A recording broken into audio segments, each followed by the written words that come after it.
L'histoire commence dans un monde où les ancêtres donnaient des pouvoirs aux gens, mais ils ont fini par disparaître. Des monstres sont apparus à leur place et le monde est devenu extrêmement dangereux. Les aventuriers entrent désormais dans les donjons pour combattre ces bêtes dans l'espoir de rétablir la paix. Notre protagoniste, Alina, commence sa journée en se préparant à travailler et se promet de donner le meilleur d'elle-même. Alina est réceptionniste à la guilde, et la sécurité qui en découle en fait le travail idéal pour elle. Elle se contente de sourire aux aventuriers et finit par rentrer chez elle. Un jour, tout le monde est stupéfait par l'arrivée de celui que l'on appelle le Rajin Blad. Il s'appelle Ganzu et fait partie de l'élite de la guilde, mais Alina est très agacée par la façon dont il traîne ses grands pieds géants. Ganzu annonce qu'il va s'attaquer au dragon de flammes infernales, ce qui choque tout le monde. Aucun aventurier n'a pu accomplir la quête, c'est pourquoi ils se sont tournés vers Ganzu. Alina lui demande son identifiant de guilde, mais Ganzu se montre insulté en lui rappelant qu'il est membre du meilleur groupe de la guilde, l'épée d'argent. Alina est frustrée parce qu'elle veut juste faire son travail, mais elle le cache et l'explique poliment à Ganzu. Ganzu tente astucieusement de montrer son visage, mais Alina finit par le forcer à lui remettre sa carte d'identité. Cela fait, Alina constate qu'il y a encore une longue file d'attente, mais elle se rappelle qu'elle doit se montrer à l'écoute des clients. Ce soir-là, tous les aventuriers s'enivrent dans un bar, mais Alina est coincée à la guilde, où elle doit remplir de la paperasse. Elle a envie de pointer et de rentrer chez elle, et elle imagine toutes les choses relaxantes qu'elle pourrait faire. Cette pro de la procrastination pense à laisser tout ce travail à la future Alina, mais elle se rend compte qu'il ne fera que s'accumuler. Elle veut être sûre de pouvoir au moins pointer à l'heure de main, alors elle s'enfile du Red Bull et passe à la vitesse supérieure. Il s'avère que toutes ces heures supplémentaires lui tombent dessus à cause du dragon de la flamme de l'enfer. Des monstres continuent d'apparaître dans son donjon parce que personne ne peut le vaincre. Les aventuriers continuent d'accepter des quêtes pour vaincre ces monstres jusqu'à ce que quelqu'un parvienne à vaincre le boss. Pour cette raison, Alina doit faire face à des clients incessants le jour et à une paperasserie interminable la nuit. À bout de nerfs, elle lance un flot d'injures à l'encontre du dragon de feu d'enfer qui lui a gâché la vie. Si quelqu'un pouvait le vaincre, elle pourrait retrouver la paix. La frustration d'Alina atteint son paroxysme car elle déteste les heures supplémentaires plus que tout au monde, et elle se promet de pointer à temps. Dans la partie la plus profonde du donjon, l'épée d'argent affronte le dragon de feu d'enfer. Le chef, Jade, protège bien son groupe, mais l'attaque de Ganzu n'a aucun effet sur le géant du donjon. Le dragon envoie Ganzu dans le vide, leur soigneur le soigne, mais l'attaque magique de Jade s'avère également vaine. Ganzu abandonne en réalisant qu'il n'est tout simplement pas assez fort pour la bête, et Jade décide qu'ils doivent battre en retraite. C'est alors qu'une mystérieuse aventurière, dont l'identité est totalement inconnue, fait irruption. Jade lui dit de prendre ses jambes à son cou, mais elle ne l'écoute pas et utilise ses compétences pour invoquer une arme. L'invocation d'une arme de cette façon est assez choquante pour Jade, et la jeune fille charge rageusement le dragon tout en l'injuriant.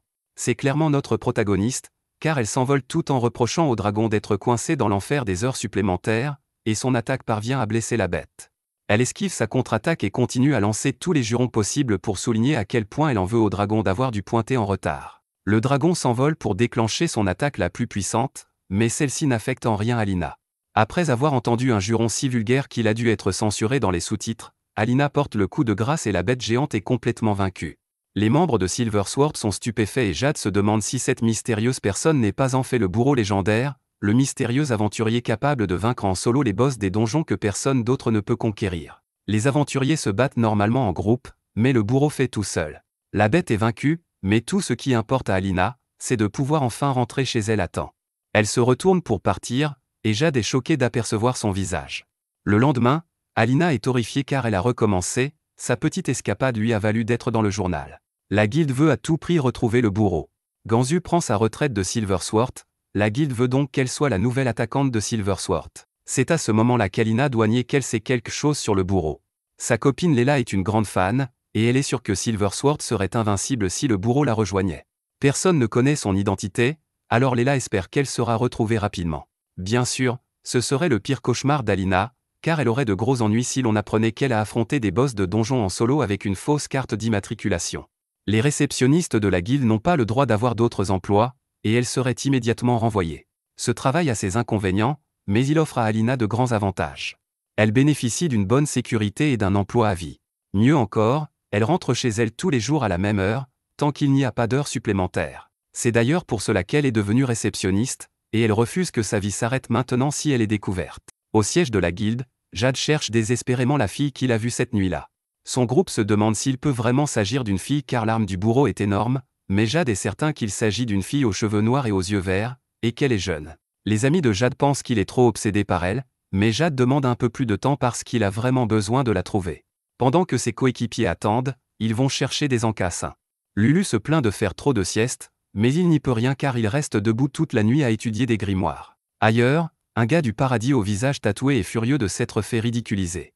Il jure de se venger, mais un terrifiant homme squelette s'approche de lui. Non loin de là, Jade contemple la relique laissée par le dragon des flammes de l'enfer. Les reliques portent la marque DM, ce qui signifie qu'elles contiennent les techniques des ancêtres. Elles confèrent des pouvoirs à quiconque les utilise, et n'importe quel aventurier mourrait pour en avoir une, mais le bourreau n'avait pas l'air de s'en soucier. De plus, le pouvoir qu'elle a utilisé ne correspondait pas aux techniques de DM. Jade est choqué lorsqu'il pense qu'elle pourrait avoir ce que l'on appelle une compétence d'IA, et il se promet de la retrouver quoi qu'il arrive. À ce moment-là, un vent étrange attire son attention sur une fille, et il est choqué de voir qu'elle ressemble à l'exécuteur. Jade la suit rapidement et n'en revient pas lorsqu'elle entre dans la guilde des aventuriers. À l'intérieur, Alina est soulagée de constater qu'il n'y a pas beaucoup d'aventuriers à gérer aujourd'hui. Jade entre pour la saluer, mais Alina ne comprend pas pourquoi le chef de l'épée d'argent est ici. Elle craint qu'il n'enquête sur l'exécuteur et se demande s'il ne l'a pas déjà démasqué. Alina se calme en se rappelant que son visage est couvert et qu'elle utilise un faux nom sur son permis. Personne ne devrait pouvoir la retrouver. Jade explique qu'il a vu quelqu'un utiliser un incroyable marteau de guerre, et il se demande si elle sait quelque chose à ce sujet. Bien sûr, Alina nie même connaître le nom, et elle essaie d'aller demander à quelqu'un. Jade ne la laisse pas faire, car il explique qu'il a des yeux très perçants et qu'il a bien vu le visage de la jeune fille. Jade connaît déjà le nom d'Alina et elle panique. Elle pensait que sa capuche suffisait à cacher son visage, surtout dans ce donjon sombre. Mais sa couverture est éventée, et Jade déclare qu'il ne s'attendait pas à ce que l'exécuteur soit un réceptionniste de la guilde. Alina dit adieu à sa vie de réceptionniste de guilde, mais elle se rappelle que ce travail est trop stable et trop sûr pour qu'elle l'abandonne. Alina prend calmement le visage du service client et dit à Jade que ce n'est pas le bon endroit pour parler. Elles emmènent leur conversation dans une ruelle, où Jade lui donne le butin de sa bataille. Alina exprime sa gratitude et explique que la force et la durabilité des reliques sont inégalées. Elle insiste sur le fait qu'elles sont presque indestructibles, avant de les réduire en 1000 morceaux quelques secondes plus tard. Jade est stupéfaite de voir qu'elle a brisé la relique d'une seule main, et Alina explique calmement qu'elle veut juste vivre une vie paisible en tant que réceptionniste de la guilde. Alina abandonne alors son faux sourire pour prévenir qu'elle le fera regretter s'il interfère dans sa quête de paix. Elle recommence à jurer comme un marin et menace d'écraser Jade comme elle l'a fait avec le dragon. Son dernier message est qu'il doit s'éloigner d'elle le plus vite possible et qu'elle ne veut plus jamais voir son visage. Alina tente de partir, mais le courageux Jade utilise son talent pour l'en empêcher. Il peut faire durcir tout ce qu'il touche, mais cela contrarie vraiment Alina. Elle invoque son arme et montre à quel point elle est sérieuse, car Jade parvient de justesse à esquiver son attaque. Jade est horrifiée, mais Alina est bien décidée à ne pas laisser sa carrière de réceptionniste de guilde prendre fin. Jade réussit à la faire s'arrêter un instant et se demande d'où elle tient son arme. Il pense qu'il pourrait s'agir d'une compétence de Dia, mais c'est impossible. Ce sont des compétences légendaires, et on dit qu'elles sont mortes en même temps que les ancêtres. Alina s'en fiche complètement et veut continuer à se battre, mais Jade n'est pas là pour se battre. Il déclare qu'il veut Alina, mais elle menace de le poursuivre pour harcèlement. Jade avoue qu'il ne cesse de penser à elle depuis la bataille et qu'il a besoin d'elle pour attaquer l'épée d'argent. Alina en a assez et répète qu'elle veut juste vivre une vie paisible en tant que réceptionniste de guilde. Jade pense qu'il est malin lorsqu'il lui fait remarquer que si elle voulait vraiment vivre une vie paisible, elle n'aurait pas vaincu le boss d'un donjon en solo. Il est choqué, cependant, quand Alina explique qu'elle ne voulait tout simplement pas faire d'heures supplémentaires. Jade n'a aucune idée de ce dont elle parle, alors Alina décrit le désespoir de voir des montagnes de paperasse sans fin. Elle était coincée dans l'enfer des heures supplémentaires parce que les perdants comme Jade traînaient les pieds. Ils mettaient une éternité à vaincre le dragon, alors elle n'avait pas d'autre choix que de finir le travail. Elle a réussi à récupérer son temps de travail normal de ses propres mains, et maintenant elle est punie par les gens qui essaient de découvrir son identité. Jade pense avoir la solution parfaite et dit qu'elle n'aura pas à faire d'heures supplémentaires si elle rejoint l'épée d'argent, mais Alina fait remarquer que c'est seulement parce qu'il n'y a pas d'heure de sortie pour les aventuriers. Alina finit par faire comprendre qu'elle n'a pas l'intention de rejoindre l'épée d'argent et s'en va.